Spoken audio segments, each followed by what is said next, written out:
Hi everyone, it's Darla. It's Scrap Happens here with Tuesday's tip.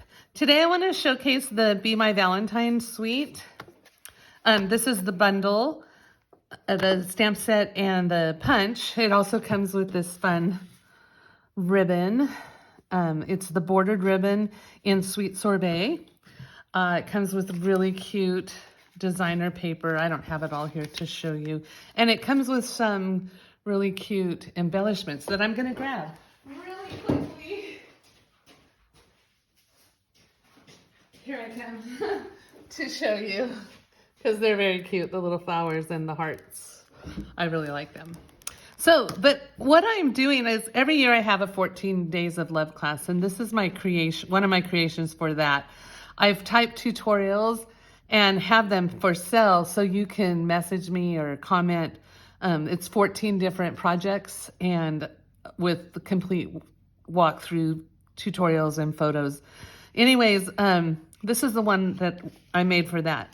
But I wanted to make one. The last couple of years I have just walked around town and randomly given people Valentines, but I wanted to make something easier. This was a little more cutting, a little more paper, designer paper, just I wanted to do something simpler. So that's what I'm going to show you today. Instead of the Matchbox, this is the Matchbox. And I don't have my candy in there, but this one does.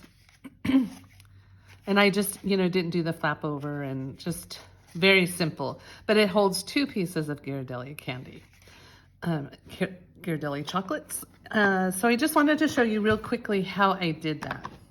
I'm going to set the bundle away. And I have pre-cut a piece of, it's 2 3/4 by 8 1/2 of the Sweet Sorbet cardstock.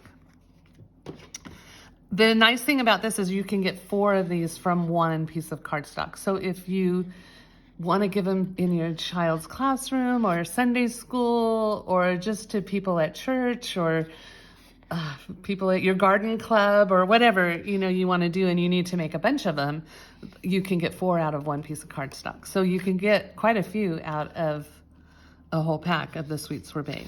So I pre-scored it just for the sake of time on the video at 3 3/4 by 4 3 and at 4 3/4. And so that gives you about an inch. Well, an inch in there. So the next thing I'm going to do is I pre-cut a piece of the designer paper. I pre-cut it at 2 1/2 by 3 1/2. Now, I cut it wrong for this design because my bumblebees are not going the right direction. But I am going to turn it around and use this side of it because this side of it is adorable too. And I'm just going to adhere it with some Stampin' Seal adhesive.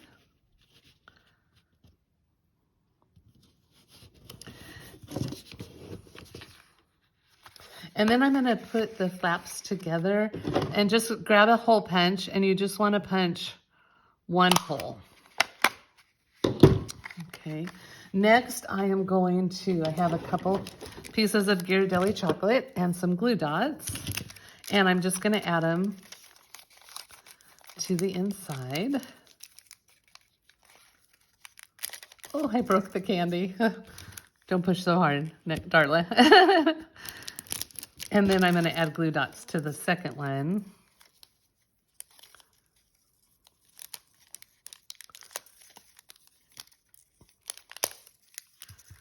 And add it to the top. So there you have it, that part. Then I'm going to put this together, and I have a 5-inch piece of the bordered ribbon, and I'm just going to fold it. Now, to me, I like this part of the knot to be in front, so you have to come from behind to make that happen. I always have to think about it.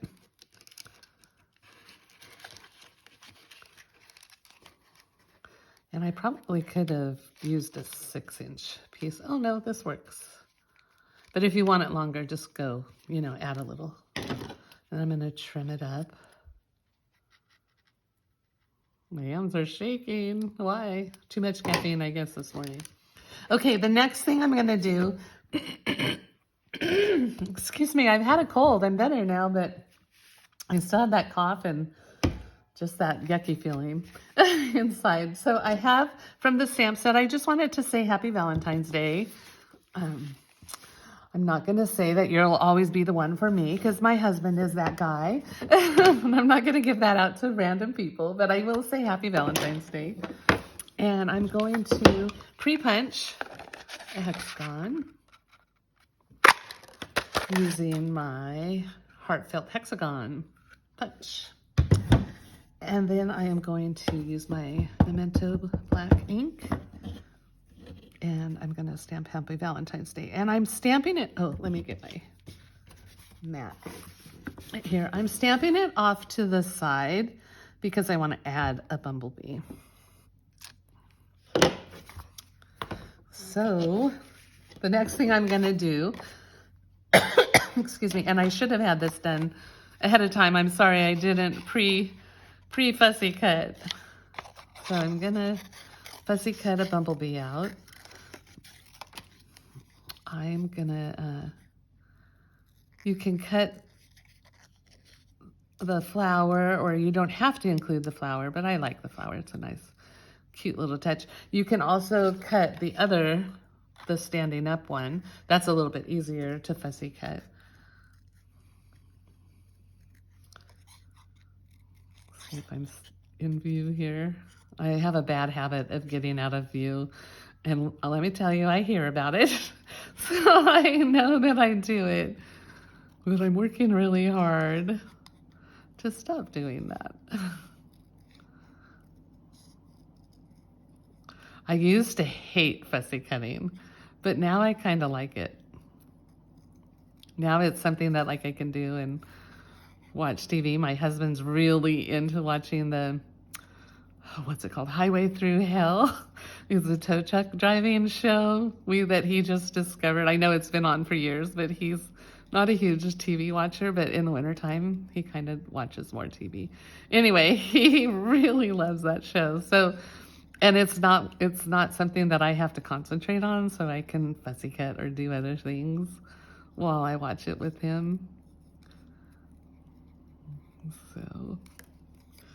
So here I have, I want to trim this up. I kind of squared these off a little bit, kind of make it a little better cutting. I didn't say I was good at fussy cutting, but I do enjoy it now. Okay, and then I'm going to take a dimensional, Stampin' Dimensional, and I'm just going to add it to my hexagon. Let's see, where do I want that? I don't want to cover up my bee for Valentine's Day, so I'll just add it down here. And then I'm going to add a couple of Stampin' Dimensionals to my hexagon and add it to my box. And actually, I think I might move this guy. Carefully take it off so I don't tear the paper. Oh, I did tear it. So you know what? I'm going to just put him right back. But he might look cuter up there. Well, we could put him up there, and I could... No, I'm just going to put him right back down. But I could put him up there and add an embellishment. But I have these for my class, so I don't want to open that one. So there you have it, a simple and sweet treat that you can make a bunch of quickly. I like that you can punch out the hexagon because punching is so much faster than die cutting. I love my dies and I use them all the time, but when I need a bunch of something, and I really like punching better. Now the fussy cutting is adding time to this project, but like I said, I can do that while we watch TV at night. And just simple stamping and a little designer paper, and it looks cute with both. So things to pay attention to is the direction of the designer paper that you cut. I guess you could actually put it actually you could put it this way, and I could have put the sentiment going this direction and still used this side of the designer paper. The sky's the limit. You have lots of options, but this is super fun, super easy, goes together quickly, and I think people are gonna love receiving this on Valentine's Day. I really enjoy doing this. The first time I did it, I was so nervous. I made 75, and I passed them all out, and I only had 2 old men that said no, they didn't want them. And then the next time I did it, the next year I did it, I made 150, and I passed them all out, and everybody loved it. Nobody said no, and I actually came up on a wedding reception at our local ice cream shop, and so it was really fun to add a little love to that wedding reception. And then, so this year I want to make 300 of these. That's my goal. And just pass them out and share a little love on Valentine's Day. Anyways, thanks so much for stopping by. You can find written directions on my blog at scraphappensherewithdarla.com. And I will be back next week with another Tuesday's tip. So be sure to stop in and check things out. Subscribe if you don't subscribe. And I forgot to tell you, Happy New Year. I hope 2024 is a great year for you. Thanks a bunch. Bye.